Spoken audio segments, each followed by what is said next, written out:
Think we're live yet. Hello, Okay. Laura and Dave Butler, Work Life Consulting. We're here on our Wednesday live stream. Laura, cue the music. We're in it together. We're in it together. If you get off track, I got your back. Remember, oh yeah, we're in this together.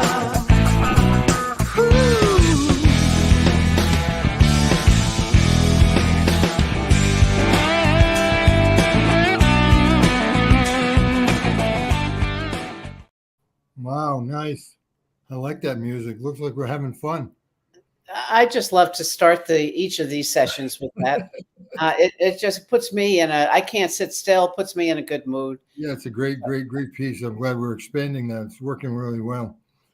Well, here So, on our Wednesday live stream, we're going to start today by talking about helping your team in these days of uncertainty and change, especially with layoffs. Every day there's another big layoff of some thousands of people. It's just crazy. But there are ways that you can help your team with that.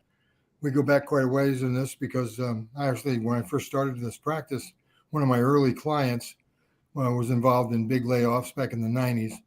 And I can remember the first day that I was there to help with the layoffs, I looked at the manager and I said, "What are you doing for the people left behind?" And he looked quizzical for a moment and said, that's a good question. What'd you have in mind? Which started me talking about how important it is to work together, set new goals, get the vision clear, the purpose. I mean, there's all kinds of things you can do. But unfortunately, everybody gets so waylaid by the distraction and the upheaval that goes along with layoffs. We forget about all the people that are standing there sort of dumbfounded saying, now what? well, it reminds me a similar situation happened when I was talking to a new leader. She had been with the company for quite a while, but she got promoted to a very big divisional vice president position. And my question was, what are you going to do for your team? And it's got the same reaction. There's the Oh, same, yeah. I don't know. Oh, yeah, them. I forgot about them. There's still people back there on the ship trying to row, and they're wondering where are we going here, boss. Yeah, yeah. So Yeah, it's super important. And I think now more than ever, you shared that article this morning, yeah. how stressful it is when you have a potential shift to a shrinking team. Well, one of the first things that everybody knows is there's going to be more work for everybody. I mean, if there's less hands, it means the hands that are there are going to be more busy doing stuff. Now, of course, you could make the case that maybe there's some stuff we shouldn't be doing. We're going to get rid of it. But all of that takes time and effort and energy. And of course, while the layoffs are going on, we're also expected to keep things moving along and keep the ship on keel and, all that kind of stuff. So I think it's important to step back and take a look at it and realize there are people that are standing there waiting to be able to figure out where we're going. And we need to spend some time with them, helping them readjust. Absolutely. And also this would be a great time when leaders have the information to look at your particular leadership style. Mm-hmm. Mm-hmm. And maybe the leadership style that you have, it requires you stretch into another based on what the situation is presenting. Yeah, not every situation is going to really be served by the same style over and over again. And we've witnessed that with some leaders try and bend the organization to their style because that's where they're strong and that's where they're more comfortable. When in reality, what leaders need to do is learn how to bend and blend to the need of the moment and the situation, and that way be able to be more impactful by being able to be adaptable. Absolutely. So, what are some of the things that we do? We put together a brief presentation to sort of talk through how, if somebody comes to us and they say, our team is shifting up, down, sideways. We have all sorts of layoffs expected. We have leaders who are still in place, but they're going to reorganize and restructure their teams now that the people have left.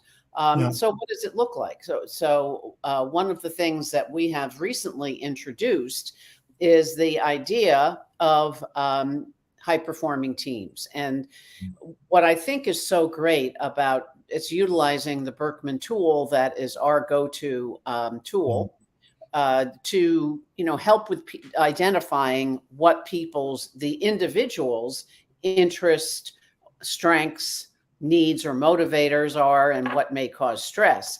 And that combines with the other different individuals of the team, and overall helps the organization. Sure. Now, I think what happens in most organizations is, what I hear a lot is people say, well, when things settle down, we'll worry about it. Well, number one, nothing's ever going to settle down because there's always ongoing turmoil. But even more importantly is it's before the turmoil, you can do a lot of things to help prepare the organization for what it's going to go through. Exactly. So I love this with Phil Jackson. The strength of the team, Phil Jackson was one of the best basketball players of all time and a wonderful coach. The strength of the team is each individual member. I was just saying, it starts with the individual, but the strength of each member is the overall team. Sure. And how they utilize the team, how they work together with the team, how we complement each other. So I think one of the first steps in building high performing teams is to ensure that you have a solid purpose statement. And it aligns with the overall company vision, but mainly, most importantly, it's for the specific team. It helps the people on the team to align themselves with what it is we're here to do. In our case, our team is you and me, and we have other consultants who work with us, but it's the two of us. And so and the purpose statement should be something that the people who have created it, members of the team, can remember it.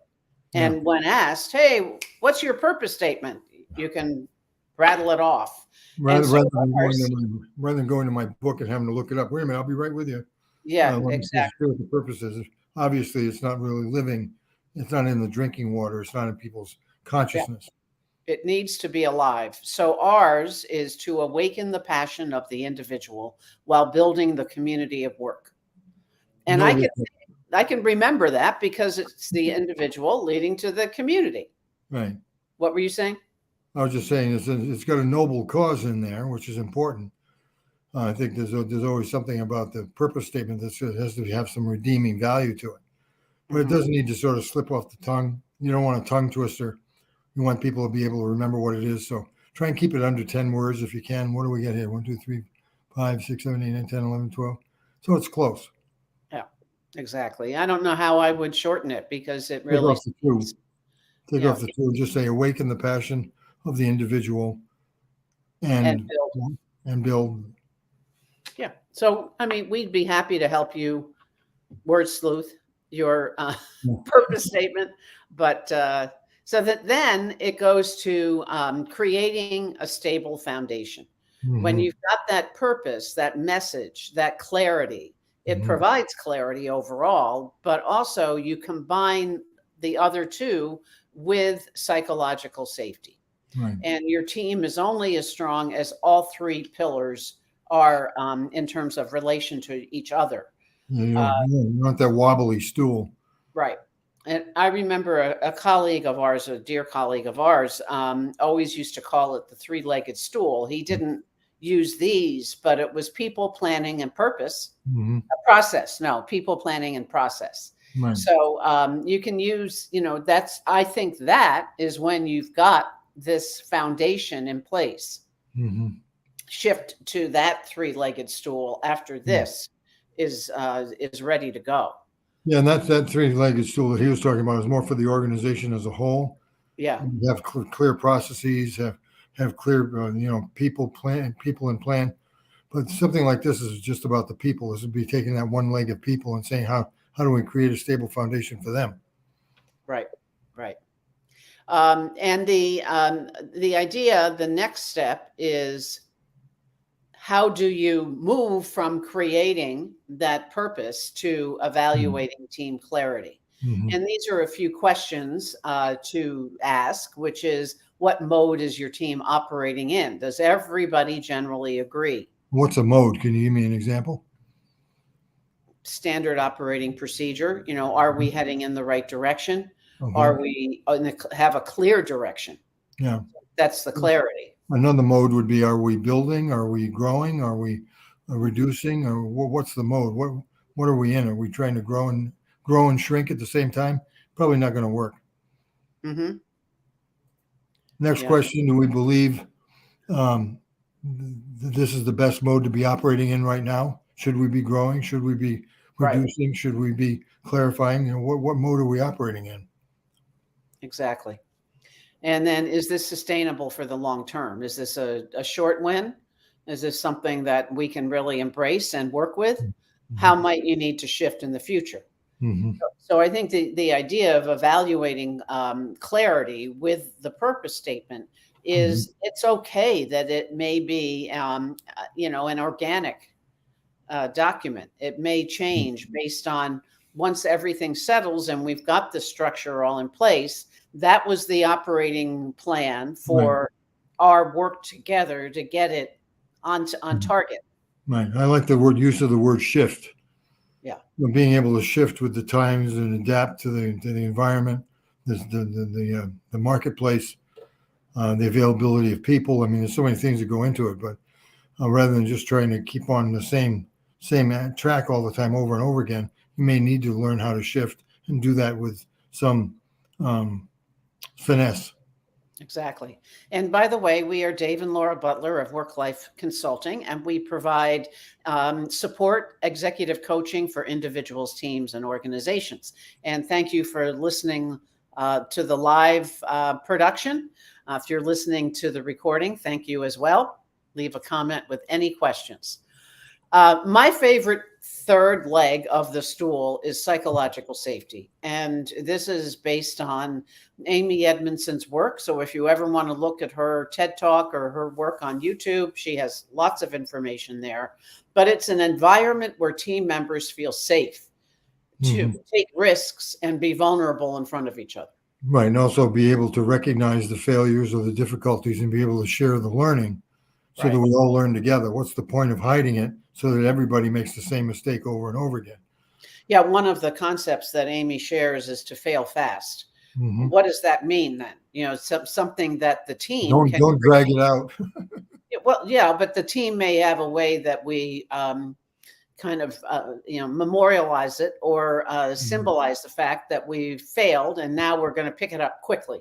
What does that mean? You don't wallow in it, in other words. So it's part of, in a team charter, it would be one of the standard operating procedures or one of the protocols for the team.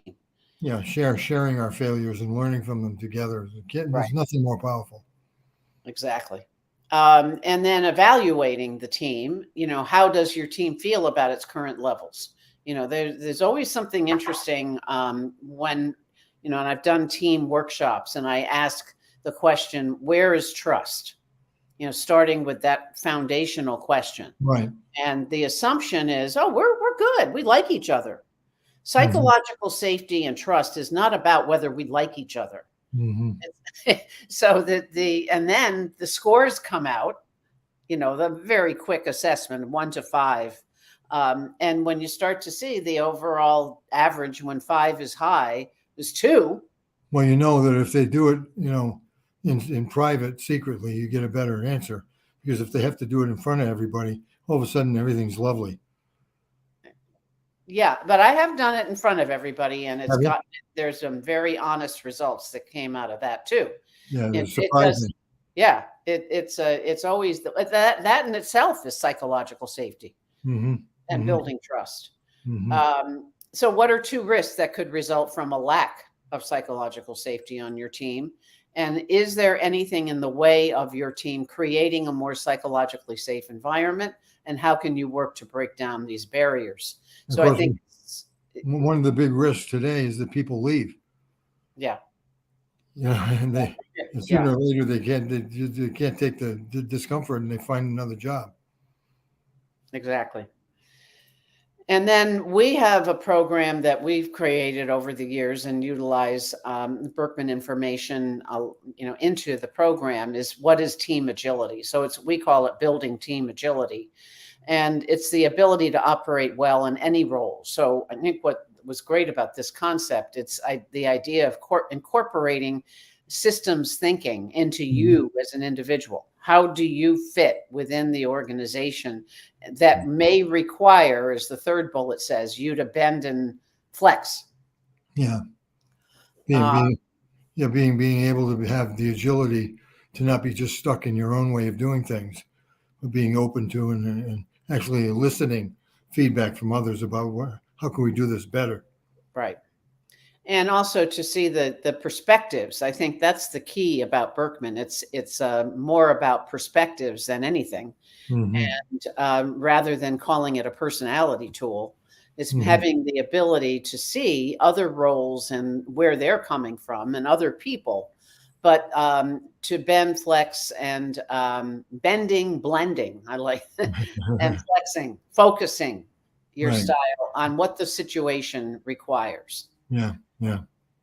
And then we'll close with this quote, which is basically, I should have put it on here. It's Dave Butler. Our highest purpose should be to set a course for success and reinforce mutual accountability, growth, and development. Boy, what a smart guy. Yeah, I know. It's pretty remarkable. And if we're doing that, then we have the foundations all in place for having a very successful team who communicates well. Yeah. So anything you'd add, Dave? Are we good to go? But no, I think it's, we all recognize the importance of this, and it's time that we have to start really getting serious, I think, about addressing these up and down issues. Part of there's another article that I was reading in MIT Sloan magazine, and it talked about how HR is starting to discover how important it is to focus on the health and well-being of the people of the organization. Now, I'm like, duh, but, we spend so much time, holding people accountable for this, that, and the other thing.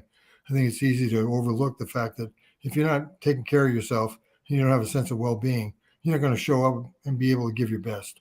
And that's what we need, your best. Exactly. And thank you for listening. Join our list at worklifeonline.com. We have some additional programs and offerings that we'll be coming out with soon. So that way you'll stay informed of the release. And as always, thank you for listening, and let us know if you have topics you'd like us to discuss and cover. Let's have some fun. Absolutely. And then we're going to close with You. the shorter version.